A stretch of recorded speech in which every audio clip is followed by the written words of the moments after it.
The first thing that didn't make sense was the body. It was burned almost beyond recognition, reduced to charred flesh beneath a white pickup truck inside a suburban Chicago garage. The wallet said Ari Squire, the clothes matched Ari Squire, the socks, the boots, everything was his. But the medical examiner paused. This body looked too young. The victim was believed to be 39 years old, yet the bone density, the muscle structure, the overall build told a different story. This was the body of a man closer to 20. That single doubt stalled the cremation Denise Squire was urgently requesting. She wanted her husband's remains handled immediately. The examiner refused, and with that decision, what first looked like a tragic accident began to unravel into something far darker. Earlier that same Saturday, February 23, 2008, another family was growing worried. Justin Newman was 20 years old, reliable to a fault. Every Saturday, without exception, he drove his mother Donna to work at a nearby Target because she couldn't drive herself. He never missed. He wouldn't even let his brother take his place. But by 3 p.m, Justin hadn't shown up. His phone went unanswered. That wasn't like him. Justin worked full-time at Home Depot and had picked up a side job with a local general contractor. It was his first day. He'd promised he'd be home in time to take his mum to work. The contractor's name was Ari Squire. That same morning in an upscale Chicago neighborhood, Denise Squire woke up alone. She and her husband slept in separate bedrooms, lived largely separate lives. She'd been out late the night before with friends and assumed Ari was already gone, either driving or working in the garage, as he often did. But when she walked into the kitchen, something caught her attention. Thick black smoke was pouring from the backyard garage. Smoke wasn't unusual. Ari spent countless hours tinkering with diesel trucks, but this was different.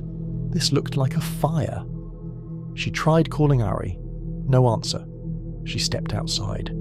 His white truck wasn't parked out front. At 8:24 a.m, she called 911. I just heard some noise and I'll open the door and it's all black smoke. And there's smoke coming from your garage? Should I go outside or what do I do? Wait outside where it's safe, okay? Firefighters arrived within minutes. By the time they forced their way into the garage, the truck was already destroyed. And beneath it they found the remains of a man pinned underneath, burned so badly his face was gone. The identification said Ari Squire. At first, the explanation seemed straightforward. Ari had been working beneath his truck, which was raised on a hydraulic jack. Somehow the truck slipped, crushing him. A hanging work light shattered, igniting a fire, a freak accident. But Ari wasn't just any hobby mechanic. He was deeply embedded in the diesel community, known, respected, and obsessive about safety. People who knew him struggled to believe he'd make such basic mistakes. Then investigators noticed more problems. There were no scrape marks where the truck supposedly fell. The jack stabilizers hadn't been used. The garage had no power. The circuit breaker was off. Yet the fire was said to have started from an electrical light. The front wheels of the truck had been removed, even though Ari appeared to be changing only an oil filter. Cardboard had been placed beneath the body, and the body itself was soaked in some kind of accelerant, far more than could be explained by spilled fuel. It didn't look like an accident. It looked staged. Meanwhile, Donna Newman was calling Home Depot, hoping to find out who her son had been working for. Justin's manager knew exactly who Ari Squire was. He was a frequent customer. And then he said something that made her stomach drop. Ari Squire died in a fire this morning. Justin was officially reported missing the next day. A strange text arrived shortly after. Gone to Missouri. Call you next week. It didn't sound like Justin. It didn't feel right. As police dug deeper, another name surfaced. A carpenter named Sandy told investigators that Ari had once offered him a job with an unusually high salary. When Sandy agreed, Ari handed him an application form. It wasn't normal. Eye colour, shoe size, waist measurements, tattoos, piercings. It read less like a construction job and more like a casting call. The medical examiner's doubts grew stronger. This was not the body of a middle-aged man. This was the body of someone much younger. Then Ari's business partner came forward with a chilling memory. Years earlier, Ari had joked about wanting a body he could burn, take the identity from, and start over with a clean slate. At the time, it sounded absurd. Now, it sounded like a plan. Police shifted their focus to Missouri. Justin had supposedly gone there for work. By chance, a patrol officer spotted a car with crooked plates outside a hotel in St. Louis. The registration came back to Justin Newman. Room 133. Officers surrounded the door and announced themselves. No response. They unlocked it. The door was chained from inside.